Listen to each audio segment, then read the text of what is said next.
Vous allez bien? Oui, excellent. Alors, je ne sais pas si vous avez déjà remarqué, mais en général, je commence à prêcher, je garde un peu en suspense le titre du message, mais je vais faire différemment aujourd'hui. Je vais montrer tout. Je m'appelle dimanche passé, je ne vais pas nommer c'était qui était au PowerPoint. J'aimerais bien garder la surprise, la personne avançait le diapo, dit non, non, non, non, tout. OK, mais cette fois-ci, non. On va parler du Dieu inconnu au Dieu révélé. Et ça, c'est intéressant parce que on va tantôt regarder le contexte de ce chapitre et on va remarquer le contexte du Québec. Et on va remarquer qu'il y a pas mal de choses, ça peut ressembler. Si on regarde par exemple autour de nous, ici au Québec, on regarde nos paysages, on regarde nos villes, même nos expressions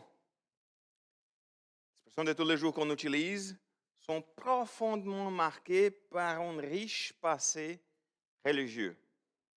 Par exemple, comment s'appelle cette île de Laval? Île Jésus.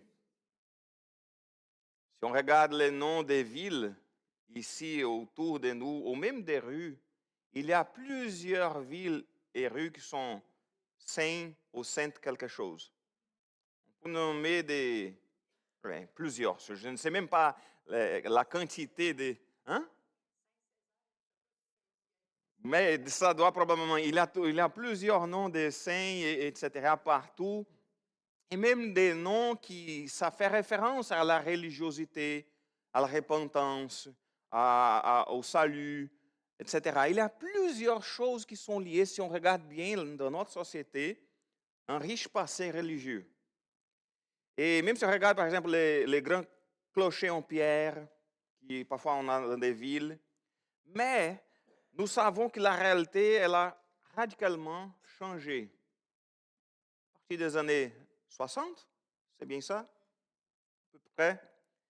Et le Québec d'aujourd'hui, il est beaucoup plus une société hautement sécularisée. Si on regarde toutes ces choses-là, ça se peut qu'on va penser, mais est-ce que les gens ont vraiment arrêté de chercher pour autant? Est-ce que les gens ont dit non, on n'a pas besoin de rien?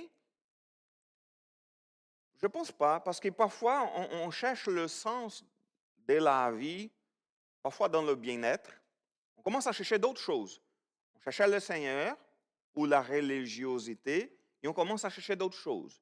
On cherche le bien-être dans le bien matériel parfois. On cherche la reconnexion avec la nature. Il y a des gens parfois qui pensent qu'il a, non, là, c'est la nature. Quelque chose qui ça a l'air semblable comme les religions en Inde, qui c'est comme si, ah non, on touche les plants, les arbres. Je sais que ça fait du bien. Ce n'est pas pour vous. Mais la semaine, je ne sais pas si c'est la semaine passée, la semaine d'avant, c'était la première fois que je faisais une marche au Bernard-Landry après que les feuilles sont revenues. J'ai marché, il faisait beau, je disais, oh, c'est bien de profiter de la nature. Au début du mois passé, la fin du mois passé, quand j'étais au Brésil, juste le fait d'arriver à la plage, d'écouter les bruits des vagues dans la mer et de sentir le sable sous mes pieds, j'étais déjà content, je pourrais rentrer chez moi, je n'avais pas besoin. Non, non, je blague, non, je devrais entrer dans la mer. Mais je disais, oh mon Dieu, ça me fait déjà du bien. Je venais juste d'enlever pas des souliers, c'était des sandales. Et j'ai senti le sable, parce que le sable d'ici est différent du sable de mon pays, désolé. Alors, oui, on va à la plage ici, mais il n'y a pas de vagues. Et le sable est différent. Quand j'entrais, et ça me faisait du bien. Oui, la nature, ça fait du bien. Ce n'est pas le sens, le vrai sens du bonheur ou de la vie. Il y a d'autres personnes qui cherchent même une spiritualité à la carte. On va regarder, je ne sais pas si on a encore dans les journaux parfois, si vous êtes les horoscopes. Pour regarder qu'est-ce qui va se passer. Et alors, pour voir, non, non, non, je ne suis pas croyant, mais regarde tous ces genres de choses, de toutes sortes de choses, ils croient en toutes les choses que ça pourrait faire du bien, et parfois, non, juste pour, comme je disais, à la carte. Essayer de prendre un peu de tout.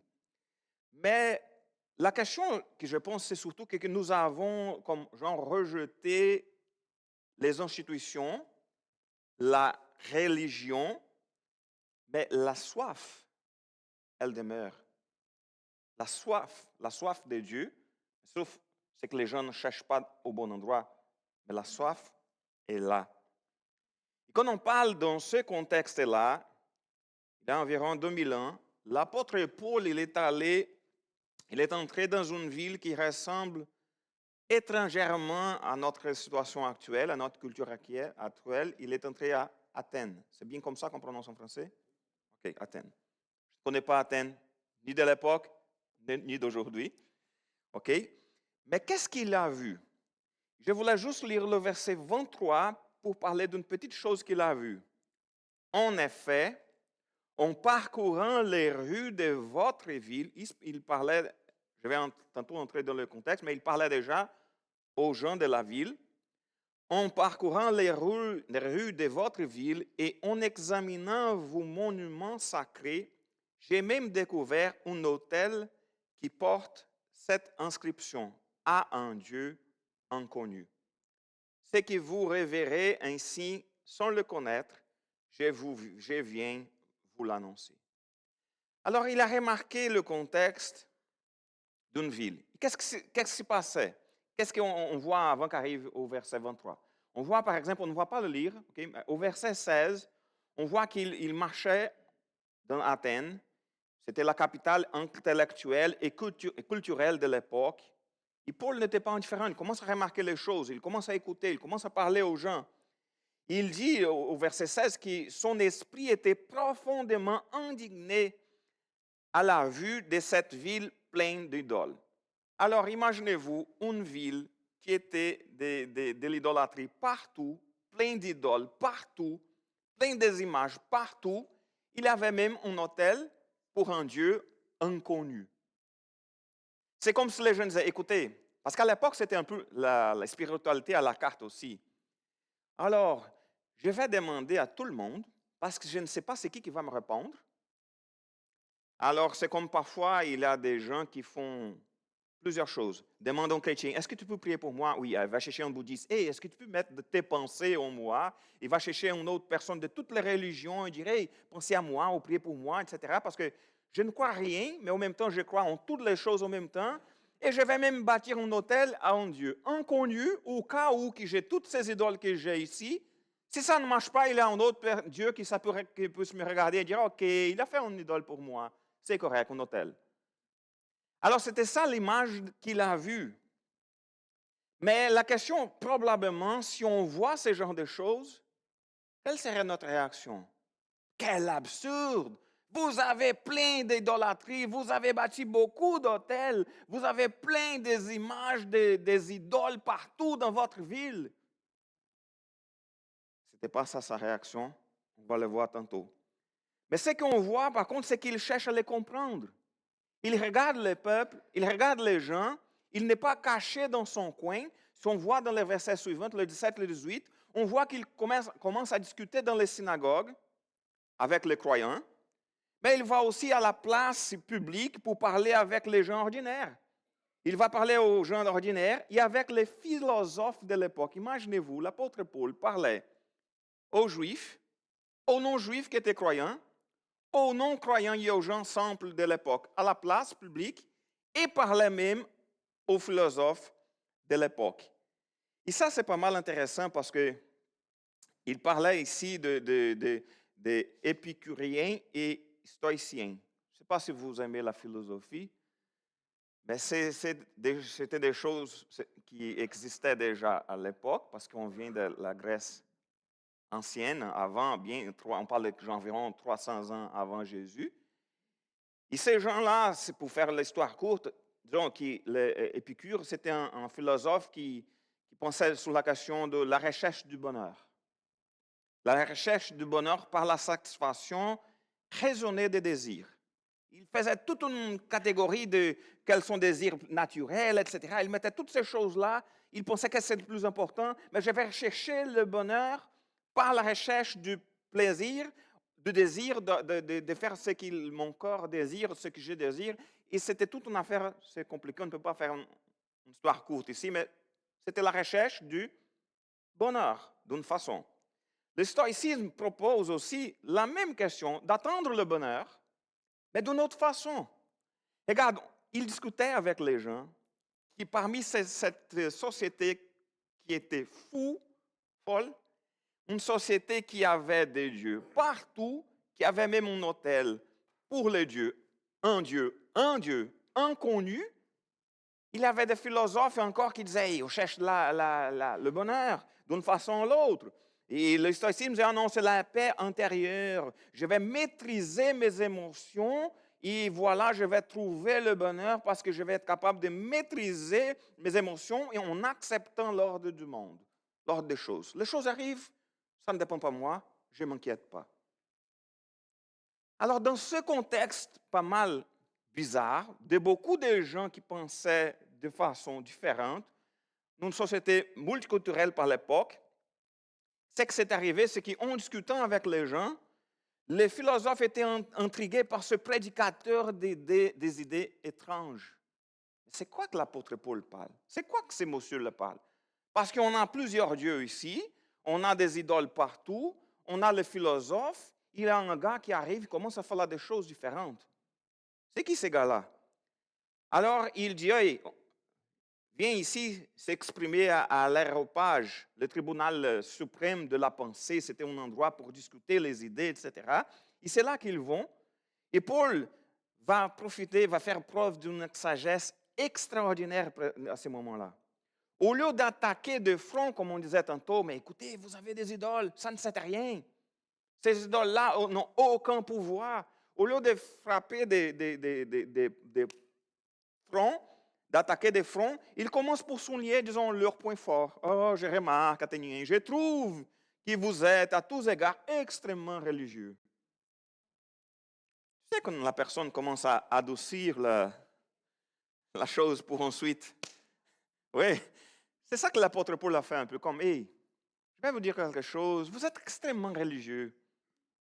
Au lieu de condamner l'idolâtrie qu'il faisait, il disait, hey, vous êtes tellement religieux. C'est comme s'il cherche un point de contact culturel. Au lieu de jeter au feu, de condamner, il cherche un point de contact. Et ce point de contact, il l'a trouvé en observant attentivement, en remarquant les choses. Et c'est là qu'il a vu quoi? Comme l'on a lu dans le verset 23, on va relire. En parcourant les rues de votre ville, examinant, ça il était déjà à Aéropage, il parlait aux gens. Et j'ai vu des monuments sacrés, j'ai même découvert un hôtel qui porte cette inscription à un Dieu inconnu. Alors l'apôtre Paul, en arrivant à la ville, il dit, je vais chercher un point en commun. Un point pour lequel que je puisse parler du Seigneur. Un point pour que je puisse avoir le contact entre leur culture et l'Évangile. Une façon de s'approcher des gens. Et ça, c'est extrêmement difficile dans une société multiculturelle comme celle que nous avons, où il y a des gens qui pensent de plusieurs façons différentes, des gens qui croient qu'il n'existe pas Dieu, d'autres qui croient, OK, mais ça se peut qu'il y en a, mais on ne peut pas prouver, on ne sait pas comment il est, ou ah, OK, on ne peut pas trouver Dieu partout en toutes les choses, ou la nature, ou c'est des énergies positives qu'on a. On cherche des gens partout, mais ce qu'il faisait, au lieu d'affronter, de condamner tout de suite, il a commencé pour établir un point de contact. Et ça, c'est un défi pour nous, en tant que chrétiens, de dire, hey, quel est le point de contact? Quelle est la façon que je peux utiliser pour trouver quelque chose en commun, pour parler de Jésus à cette personne-là qui est autour de moi? Et ça, c'est un défi pour nous tous, les chrétiens. Parce qu'on peut remarquer, Eduardo, mais on parle de l'apôtre Paul. Hey, c'est l'apôtre Paul, on ne peut pas faire la même chose. Oui, on ne peut pas faire la même chose. On ne peut pas écrire la parole de Dieu, il a écrit plusieurs livres. On ne peut pas, je ne connais pas aucun aussi efficace comme l'apôtre Paul en termes de résultats, des églises qui sont ouvertes, des gens qui sont convertis, etc. C'était extraordinaire. Mais c'est un défi pour nous tous, des chrétiens. Au lieu de se cacher dans un coin, au lieu de dire, OK, non, c'est trop difficile, c'est compliqué. Regarde l'idolâtrie de ces gens-là. Il y a plusieurs idoles partout. Je vais m'ennuyer de ces gens-là parce que ça ne va pas marcher. Il a pris un point de contact. Il a dit, hey, écoutez, vous avez, j'ai oublié de passer, désolé, je vais prendre l'autel au Dieu inconnu. Parce que la question ici, c'est qu'il ne commençait par condamner, mais il a profité de leur intérêt pour le sacré, pour parler de Jésus. Et là, aujourd'hui, au Québec, on voit aussi le rejet des institutions, le rejet parfois de la figure de l'Église, de la religion. Mais parfois, ce que les gens cherchent, c'est un peu d'authenticité. Les gens cherchent aussi la paix intérieure. Il y a des éléments qu'on peut essayer de trouver le contact, de savoir, parce que parfois, c'est des gens qui cherchent un Dieu qu'ils ne connaissent pas. C'est comme si les gens sont en train de, partout dans la société, de bâtir un hôtel au Dieu inconnu. Je ne sais pas c'est qui ce Dieu-là qui existe, le vrai Dieu. Elle est un peu perdue partout. Ça existe dans notre société. Et parfois, il est confondu avec comme une force impersonnelle, comme si c'était une énergie, une force motrice qui a tout commencé. Et voilà, c'est le Créateur seulement. Mais la question aussi, c'est que parfois, nous-mêmes, on est en train d'adorer un Dieu inconnu. Parce qu'on peut trouver pas mal bizarre. Hé, mais ces gens-là sont folles. Elles ont bâti un hôtel au Dieu inconnu. Et parfois, on fait la même chose. On fait la même chose dans le sens que on met nos propres standards dans notre vie. On établit nos propres règles. On ne cherche pas beaucoup à connaître le Seigneur, à connaître sa parole. OK, c'est beau. Le Seigneur Jésus est mort sur la croix. Il a donné sa vie pour moi. Il est mort pour mes péchés. C'est bon, je le sais. Je sais tout, c'est fini. Et je commence à parler comme si je lui connaissais, comme si je connaissais sa bonne parole, etc. Parce que comme on parlait tantôt plus tôt ce matin à la formation biblique, la relation avec le Seigneur, il est question d'avoir un rapport personnel, d'être en relation avec lui chaque jour, de vivre avec lui. On ne peut pas louer simplement le Dieu de mon père ou de ma mère, le Dieu de mon grand-père. C'est mon Dieu, à moi, que je connais. Alors cherchons à connaître le Seigneur. Alors il vient ici, l'apôtre Paul, essayer de combler ces vides, cette recherche, cette soif d'un Dieu qu'il ne connaissait pas. Ce Dieu qui l'être humain pressant sur le connaître parce qu'il voit la nature, il voit les choses, mais c'est tellement bien fait. Il faut qu'il puisse avoir une puissance capable de tout créer, tout cela, les choses marchent très bien, les choses fonctionnent, on voit la perfection de la nature. Ce n'est pas pour hasard. Alors parfois, sont exactement dans ce sens de recherche du bonheur, de recherche du sens de la vie. Et l'apôtre Paul va essayer de montrer que le Seigneur Jésus, c'est la réponse à la recherche des gens. Mais qui est le Dieu qui s'y révèle? Parce qu'on parlait d'un hôtel au Dieu inconnu, et on tombe, dans le bon sens du mot, dans un Dieu qui s'y révèle. Et il s'y révèle de plusieurs façons, et je vous invite à lire du verset 24 jusqu'au 26, mais on ne va pas lire d'un seul coup, on va lire doucement. Il dit ceci, la parole de Dieu. Tout d'abord, d'un Dieu créateur et souverain.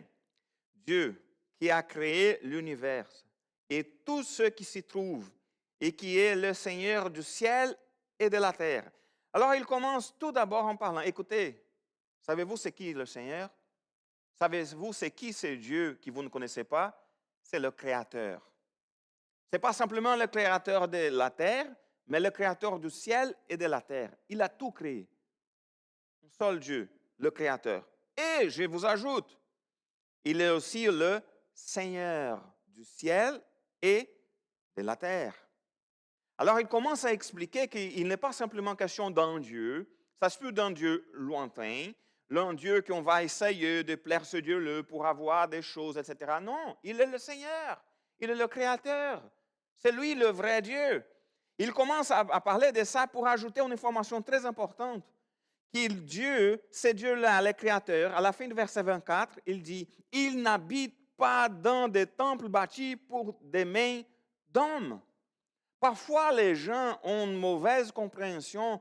Ils pensent que le Seigneur habite dans une église ou que le Seigneur habite dans un temple. Il habite dans un temple. Quel temple?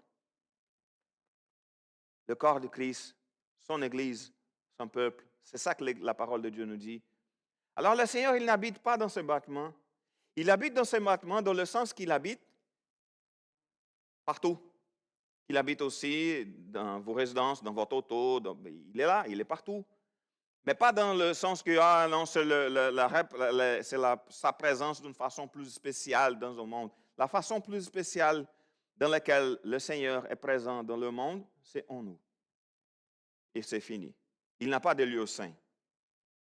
Ici n'est pas plus saint qu'en bas. Avant, je ne sais pas si vous avez vécu ce genre de choses bizarres, il y avait quelques églises au Brésil qui avaient comme une petite porte dans la région du pulpitre pour empêcher que les gens qui ne sont pas suffisamment saints pour prêcher la parole de Dieu puissent prendre place au pulpitre. Ici, parfois, une autre personne, disons de l'église, venait faire une annonce. Et écoutez, je vais inviter une autre personne. Si ce n'est pas le pasteur, la personne faisait l'annonce d'ici. Ou ailleurs. Ou, ça se peut en bas. On va rester en bas parce que là, c'est pour les pasteurs, les saints. Non, ça n'existe pas. Il n'y a pas de gens qui sont plus saints, il n'y a pas d'affaires de lieux saints.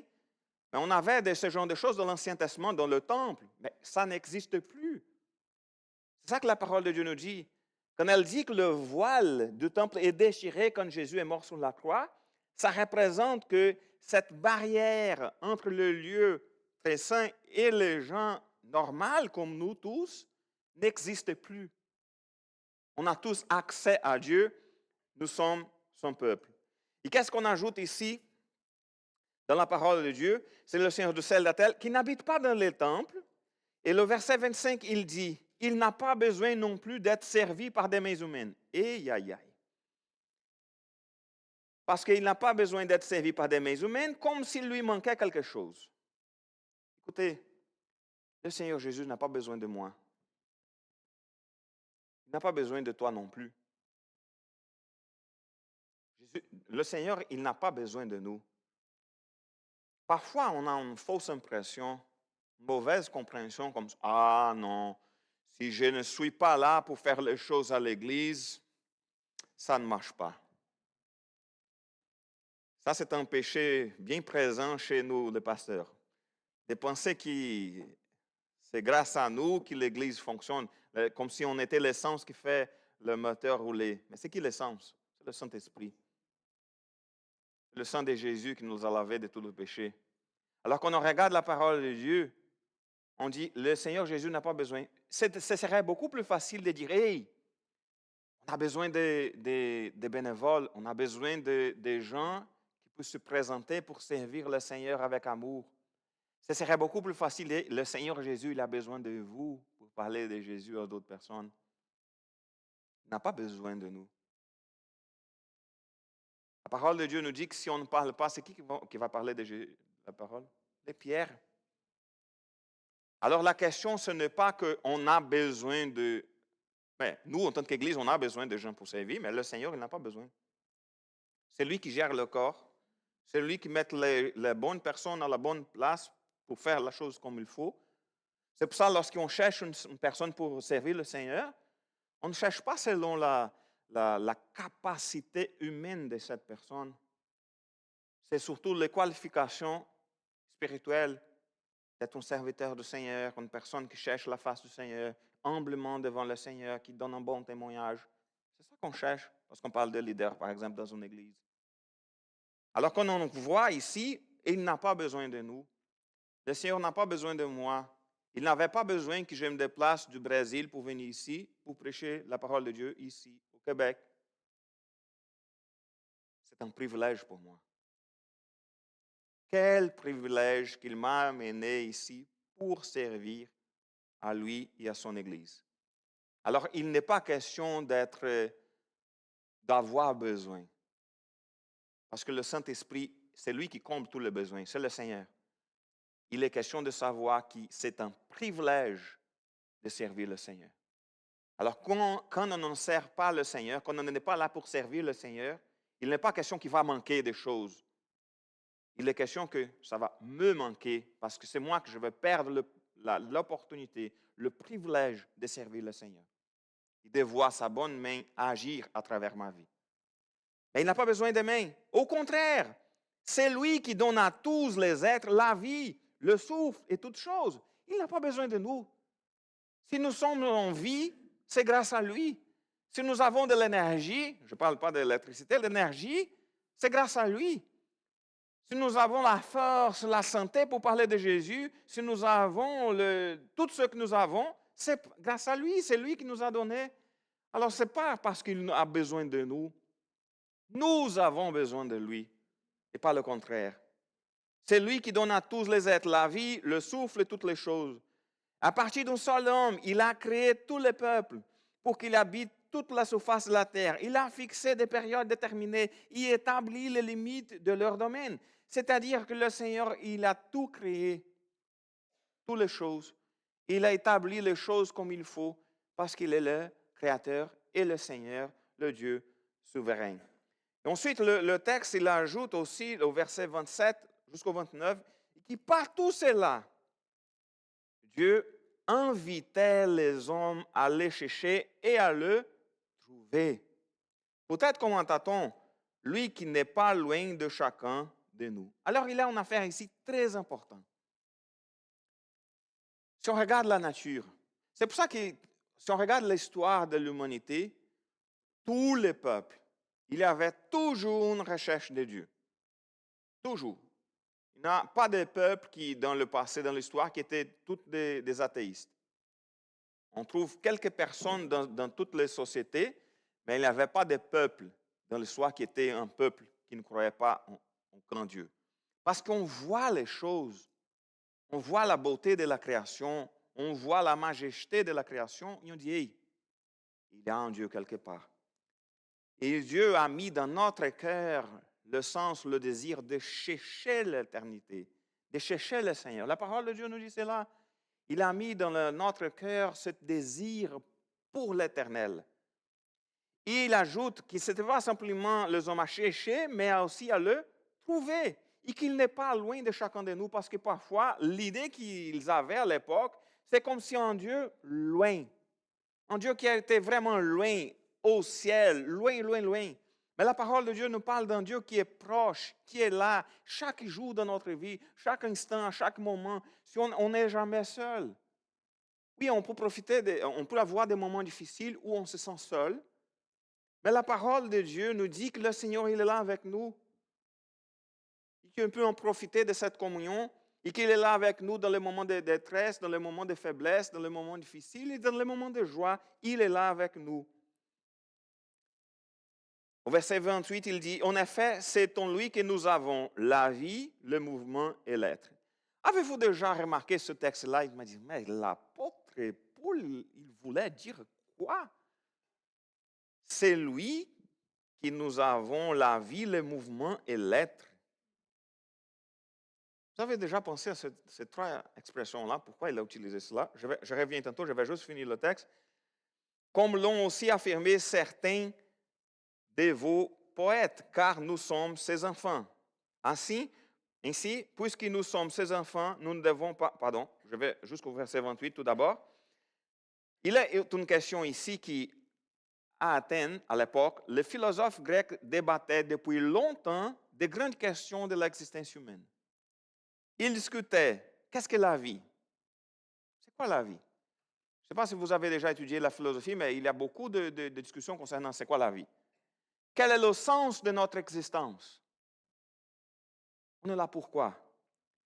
Est-ce que tout est en mouvement, comme l'enseignait Héraclite, ou tout ne change pas, comme Parmène dit, je ne sais pas comment on parle en français, mais c'était des philosophes qui débattaient, on pensait d'une façon, on pensait d'autre. Ils discutaient sur le mouvement de la vie. Est-ce que tout ne changeait pas ou tout changeait tout le temps? Héraclite disait même qu'on ne pouvait pas entrer 2 fois dans la même rivière. Pourquoi? Parce que si on sort et on rentre à nouveau, nous ne sommes pas la même personne et l'eau n'est pas la même non plus. Alors, il discutait aussi du mouvement.